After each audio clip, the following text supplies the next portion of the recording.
اصلا چرا ما باید سن عروس هلندی رو بدونیم و اگر قراره که بدونیم چطوری باید بدونیم؟ امروز قراره که بگیم که چرا و چطوری سن عروس هلندی رو تشخیص بدیم.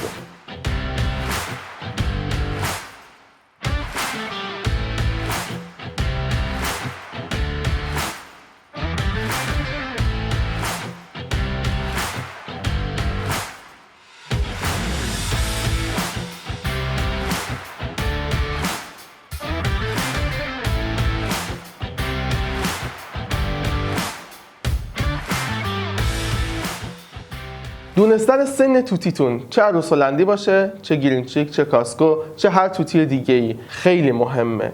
برای چی؟ چون وقتی که میخوای جفت بزنی باید بدونی که تو چه سنیه، حداقل تو چه استیجی از سنش قرار داره که جفت مناسب براش تهیه کنی و مراحل تولید مثلش رو پیش ببری. این یکی از موارد مهمشه. اما اگر سن توتیتون ندونی، تغییرات رفتاری که طی دوران سنیش ایجاد میشه، یعنی طی دورانی که زندگی میکنه ایجاد میشه، هم نمیتونی در کل دقیق درکش کنی. یعنی زمانی که باید پرندت پرخاشگر باشه به اقتضای سنش و در کل پرندت زمانی که میخواد پرریزی کنه آیا وقتش هست نیست، همه اینا وابسته به سن توتیه. و از همه مهمترین که سلامت توتیتون رو زیر نظر دارید وقتی که سن توتیتون رو دقیق میدونید. برای اون بحث جفت زدن هم اگر شما بخواید یه جفت مناسب برای توتیتون انتخاب کنید، با دونستن سن توتیتون میتونید مناسب ترین جفت رو براش انتخاب کنید، حالا هم سنش یا حداقل این که بالغ براش تهیه کنید یا جوجه، اختلاف سنی بسیار فاحشی نداشته باشن. هرچند که توی طبیعت اختلاف سنی مهم نیست، اینکه بالغ یا جوجه باشن خیلی مهمه که پرنده مثلا به همدیگه آسیب نزنن و راحت‌تر جفت بخورن. اما در کل امروز می‌خوایم بررسی کنیم که چطوری سن عروس هلندی رو تشخیص بدیم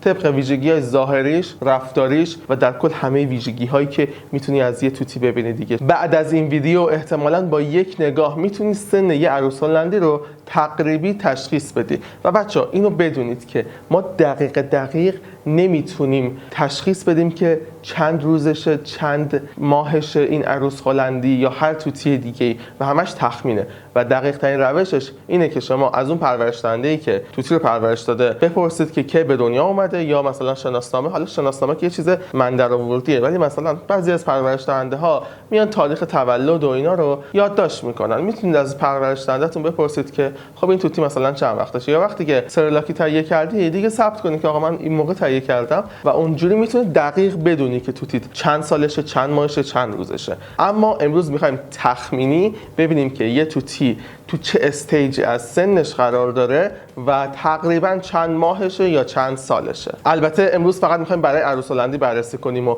ویژگی‌های رفتاری و ظاهری عروس هلندی توی سنین مختلف رو بررسی کنیم. اول میریم سراغ ویژگی‌های ظاهری و منقار عروس هلندی. منقار عروس هلندی وقتی که جوجه از بزرگتره، در واقع بزرگتر نیست، بزرگتر به چشم میاد. چرا؟ چون نسبت به سر و کلش یه مقدار بزرگتر دیده میشه و از همه مهمتر این که پرنده وقتی بالغ میشه بعد از 7-8 ماهگی پرهایی که دور منقارش وجود داره بیشتر پف میکنن، بیشتر رشد میکنن و منقار توتی از 7-8 ماهگی کوچیک‌تر دیده میشه. پس اگر منقار توتی خیلی بزرگه و این حالت پف کردگی دور منقار رو نداره و دور منقارش این پرها کامل رشد نکردن و منقار زیری پرنده مخصوصا خیلی به چشم میاد، میتونید مطمئن بشید که این پرنده زیر 7 ماه سن داره. اما فقط این یه دونه فاکتور نیستش که باید بررسیش کنید و باید فاکتورهای دیگه‌ای هم بررسی کنید. در مورد منقار بخوام بازم براتون بگم،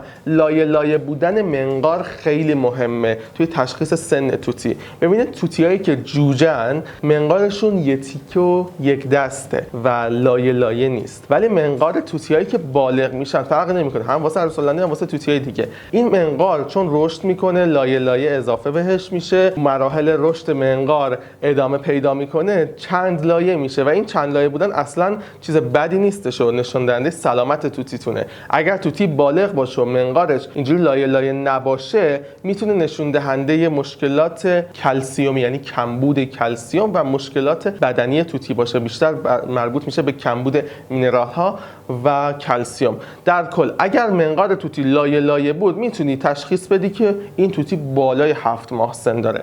اما اگر دیدی که توتیت یا عروس هلندی مخصوصا اگر یه لایه بودش و اینجوری لایه های اینجوری نبود، میتونید که بفهمید که آقا این پرنده زیر 7 ماه. مورد بعدی سره هستش. سره چیه؟ سره به این قسمت بالای منقار یا همون بینی پرنده میگن. به تمام پرندگان به این قسمت میگن سره و توی سره بینی قرار داره، یعنی سوراخ‌های بینی روی سره قرار دارن. وقتی که پرنده بالای 7 ماه باشه، عروس هلندی دارم فقط در موردش صحبت میکنم، بالای 7-8 ماه، بالای 1 سال مثلا دیگه خیلی بالغ میشه، این سره هی چروکتر و یه مقداری زمخت‌تر میشه و سوراخ‌های بینی هم گشادتر میشن و زمخت‌تر میشن و کاملا با عروس هلندی‌های جوجه قابل تشخیصه. مورد بعدی ظاهری توی سر و کله عروس هلندی‌ها تاجشونه. زمانی که جوجه‌ان زیر 7-8 ماه سن دارن، اینا تاجاشون سیخه و کوتاه‌تره، اما زمانی که بالغ میشن اینجوری قشنگ اگه همین رو نگاه کنی کامل بلند میشه و به سمت عقب یا جلو اینجوری یه بازی داره. قشنگ متوجه میشی که این پرنده 7-8 ماهگی نیستش، این تاجش خیلی وقته که رشد کرده و قشنگ رشد کامل رو داشته. توی فیس عروس هلندیا بستگی به جنسیتشون داره، اما نرها اگر رنگ‌های مثل آلبینو نباشن فیسشون زرد میشه و کامل زرد میشه وقتی که بالغ میشن و این نشون دهنده اینه که حداقل این عروس هلندی بالای 7 ماه سن داره. بچه‌ها ببینید همه این مواردی که الان دارم میگم و در ادامه ویدیو میگم باید همه‌شو با هم دیگه جمع بزنی، یعنی یه مجموعی بگیری و برسی به یه سن تقریبی توتیت. مورد بعدی که من خیلی قبولش دارم توی عروس هلندیا چشم عروس هلندیه. عروس هلندیای جوجه چشمای درشتری دارن، چشمشون نسبت به سر و کلهشون خیلی درشتر و قشنگ تو چشم میزنه. اما عروس هلندیا همینجوری که بالغ میشن دیگه این چشم کوچیک‌تر میشه، بالای 1 سال چشمشون خیلی ریز میشه. مثلا این عروس هلندی بالای 1 سال سن داره و قشنگ میبینید که چشمش نسبت به جوجه های عروس هلندی ریزتر دیده میشه و حداقل میتونیم بگیم که دور چشمش پلکاش بیشتر حلقه چشم رو پوشوندن و این سیاهی چشم و مردمک چشم و عنبیه چشم کمتر دیده میشه. این موضوع برای تقریبا همه توتیا هست و حتی برای گربه ها هم هستش. اگه دقت کرده باشین کیتنا، این بچه گربه ها چشمای خیلی درشتی دارن، اصلا به خاطر همین خیلی محبوبن. اما وقتی که بالغ میشن و بزرگ میشن چشما دیگه اونقدر بزرگ نیست، چون سر و کله رشد میکنه اما چشما رشد نمیکنه و نسبت به سر و کلهشون ریزتر دیده میشه. در کل زیر 7 ماه خیلی درشت و اگر دیدین چشمای عروس هلندیتون خیلی درشته نسبت به سر کلهش، میتونید بگین که خب این یکی از فاکتورایی که زیر 7 ماه توتی. جدای از سایز چشما، این پلک دور چشما هم خیلی مهمه. توی توتیایی که خیلی بالغ میشن، عروس هلندی بالای 2 سال 3 سال، این دور چشم ها مثل بقیه کاکادوها خیلی چروک میشه و قشنگ زمختیش مشخصه که قشنگ زمخت شده. الان مثلا همین توتی بالای 1 سال سنشه ولی خب زیر 2 سال سنش میخوره، قشنگ زمختی چشمهاش یعنی پلکهاش کاملا مشخصه نسبت به جوجه های عروس هلندی. اما همینجا نباید تصمیمتو بگیری و باید بریم فاکتورهای دیگر هم بررسی کنی. مثلا پاهای توتیا، پاهای عروس هلندی زمانی که جوجه است یه لایه پوست داره، منظور این که پاهاشون مرتب روشن و یه لایه پوست مرتب داره، اما زمانی که بالغ میشن و سنشون میگذره بالای 1 سال میشن دیگه این پاها یکم زمخت‌تر میشن و پولکا و فلس هایی که روی پاها هست قشنگ تیکه تیکه میشه و قشنگ متوجه میشه. عروس هلندیایی که بالای 5-6 سال 7 سال سن دارن قشنگ شما میتونین تیکه تیکه بودن فلسای پا رو متوجه بشید. بقیه کاکادوها هم همینطوری هستن که این فلسای پاهاشون وقتی خیلی بالغ میشن تیکه تیکه میشه و قشنگ معلومه که آقا این پرنده یه سن مشتی ازش گذشته. یکی از مهمترین عواملی هم که نشون میده توتی بالای 7-8 سال سن داره عروس هلندی اینه که این پاها خیلی دیگه زمخت میشن. مثل این نه ها، حالا اگه بتونم ویدیوشو براتون میذارم، شاید الان گذاشته باشم، یه عروس هلندی که پاهاش زمخته و فلسای پاهاش معلومه و اصلا چیز بدی هم نیست، تا این طبیعت توتی است و موردی هم نداره. یه مورد دیگه که من به شخصه خیلی بهش دقت میکنم جراحاتیه که روی پاهای توتیا به وجود میاد و میتونی بفهمی که آقا این توتی مثلا قشنگ یه فصلهای مختلف و گذرونده، پرنده مثلا دعوا داشته با توتیای دیگه و معمولا توتیایی که بالغ هستن با توتیای دیگه دعوا میکنن. میبینی ناخونش مثلا نصفش شکسته و کامل رشد نکرده، یا مثلا میبینی ناخونش شکسته و رشد کرده اما نوک ناخونش نیست. خب میتونی تشخیص بده که آقا این توتی 1-2 سال گذرونده که این ناخونش و این جراحات پیش اومده براش. البته میگم اینو نمیتونی واقعا مستقیما نسبت بدی به سن توتی، اما وقتی میخوای یه توتی بالغ تهیه کنی میتونی اینم مد نظر قرار بدی. یه چیز دیگه زمانی که میخوای یه توتی رام و دستی بخری یا میخوای سنشو بدونی، بچه‌ها جوجه توتی ها فرقی نمیکنه، عروس هلندی یا هر توتی دیگه، ناخوناشون بسیار تیزه چون روی چوب نرفتن زیاد و این ناخونا ساییده نشده، بسیار تیزه و دست شما رو اذیت میکنه، اصلا محکم دست شما رو یه جورایی میگیره به خاطر اون ناخونا ها. یعنی حس میکنی که محکمتر گرفته، ناخونا روی دستت مخصوصا روی ساعدت که میذاری قشنگ اذیتت میکنه. اما توتیایی که بالغ میشن چون روی چوب رفت آمد کردن، ساییده شده ناخوناشون، دیگه اون تیزی سابق رو نداره، اون تیزی جوجگی رو نداره. بنابراین میتونی بگی که آره این توتی مثلا سنش بیشتره و حداقل 7-8 ماه سن داره، مخصوصا عروس هلندی. الان یه عروس هلندی دیگه ناخونای خیلی تیزی نداره و اذیت نمیکنه، اما اگر این یه جوجه 2-3 ماهه 4-5 ماهه باشه ناخوناش میتونه اذیتتون کنه چون تیز ناخوناش. پس یه جنبندی در مورد پاش بکنیم. اگه دیدی پاش زخم‌وزیلی و فلس و ناخوناش هم تیز نیست و ناخوناش مخصوصا تیره تر از جوجه هاست، میتونی بگی که این توتی بالای 7-8 ماه سن داره. یه چیز دیگه این که میتونی دقیق بگی که این توتی 1 سال یا کمتر یا بیشتر سن داره، دم توتیه، دم عروس هلندی. عروس هلندیا تا قبل از 1 سالگی، دقیقاً تا قبل از 1 سالگی دمشون هم اندازه بدنشونه. اگر دمشون آسیب ندیده باشه که این عروس هلندی اتفاقاً آسیب دیده، دقیقاً همون بلندترین دمش آسیب دیده. حالا جریان چیه بچه‌ها؟ دم عروس هلندی زیر 1 سال هم اندازه بدنشه، یعنی اگر بدنش یه وجب باشه دمش هم یه وجبه. اما بالای 1 سال دمشون از بدنشون پیشی میگیره، یعنی دیگه هم اندازه بدنش نیست، هم اندازه از سرش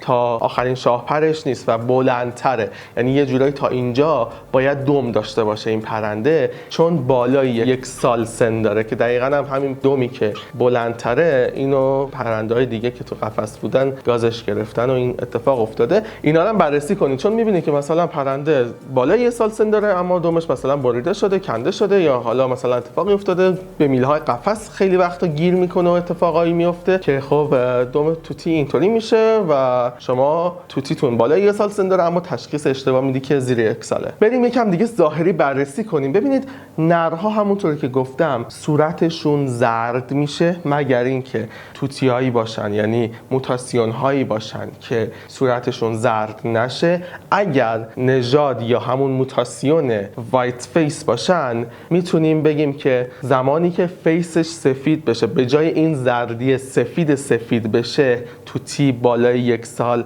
یا حداقل بالای 8-9 ماه سن داره. اگر هم یه عروس هلندی نر باشه و زیر دمش و زیر شاهپراش این ردهای نشانه های ماده بودن رو داشته باشه ولی بدونی که این عروس هلندی نره، این نشون دهنده جوجه بودن عروس هلندی و قطعاً زیر 4 ماه سن داره. حداقلش اینه که اون مولتینگ اولیه‌شو انجام نداده. مولتینگ یعنی اون پرریزی اولیه رو انجام نداده که توی تقریباً 5-6 ماهگی اتفاق میافته. نشونه های ظاهری رو به نظر خودم همشو بررسی کردم. میرسیم به مهمترین قسمت، نشونه های رفتاریه. یعنی ظاهری خیلی مهمه ها اما در نهایت رفتار توتیه که به شما میگه که آقا این توتی بالغ هست یا نیست، جوجه هست یا جوانه یا بالغه. خب توی نرها آوازشون طی روز هست، زمانی که توی فصل تولید مثل هستن حالتهای نر بودن رو نشون میدن، آواز میخونن و برخلافش ماده ها آواز نمیخونن ولی حرکات تولید مثلیشون هست، دمشون رو میدن بالا. این زمانیه که توی دوران تحریک شده به تولید مثل باشن، زمانی که آمادگی جنسی رو داشته باشن. زمانی که این علائم رو دارن میتونیم بگیم که آقا عروس هلندیمون به بلوغ جنسی رسیده، چه ماده باشه چه نر. ولی ماده هایی که بالای 1.5 سال سن دارن تخم خاکی هم ممکنه بذارن. تخم خاکی چیه؟ این تخمایی که بدون نر میذارن و بهش میگن اصطلاحاً تخم خاکی. اگر یه ماده داری که تخم خاکی گذاشته، میتونی بگی که این ماده بالای 1 سال و 2-3 ماه مثلا سن داره، حداقل بالای 15-16 ماه سنشه. در مورد جوجه بودنشون هم که قطعا میدونید دیگه، جوجه های سرلاکی یه صدای برفک مانندی دارن. جوجه هایی که تازه دون خور میشن بعضا اون صدا رو طی روز در میارن و صداشون یه مقدار گرفته تره، چه نر چه ماده. یعنی صدای گرفته تری دارن نسبت به بالغ ها، یعنی تو همون صداهای معمولی که دارن، قرقر کردناشون طی روز صداهای این چیزا رو در میارن، برفکی بعضی وقتا جوجه ها رو در میارن. آها راستی بچه‌ها، در مورد این اصطلاحاً استخوان جناق پرنده، که استخوان جناق نیست، اصطلاحاً بهش میگن استخوان جناق، در واقع لگن توتیه.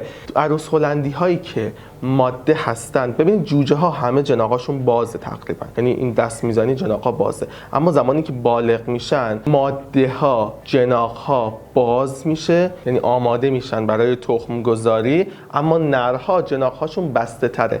حالا معیارش چیه؟ انگشت شما اگر بتونه بین اون دوتا استخوان لگن قرار بگیره، میتونی بگی که این ماده، من نمیگم این نشونه ماده بودنه ها، این ماده بالغه. ولی اگر استخوان جناق نتونه دوور انگشتتون رو بگیره و قشنگ معلومه که جمع و بسته است، میتونی بگی که خب این ماده یا بالغ نیست یا نره دیگه عزیز من. حداقلش اینه که اون ماده آماده جفتگیری و آماده تخم گذاری نیست، چون زمانی که ماده ها آماده جفتگیری میشن این جناق باز میشه. تمام این موارد رو که کنار هم دیگه بذاری، میتونی سن عروس هلندی تو تشخیص بدی. همونطور که گفتم دقیق نیست، یعنی نمیتونی دقیق بگی که این عروس هلندی چند ماهشه، اما میتونی بگی که زیر 7 ماه، بالای 7 ماه، بالای 1 ساله، بالای 2 سال یا 3 ساله و یا جوجه است. کاملا میتونی اینا رو تشخیص بدی. امیدوارم که این ویدیو واسهتون مفید بوده باشه. اگر مفید بوده یه لایک بکن که به من قوت قلب بدی. کانالمو سابسکرایب کن اگه میخوای در مورد توتی یا چیزای بیشتری بدونی. حال خودتون و پرنده‌هاتون خوب باشه. بدرود.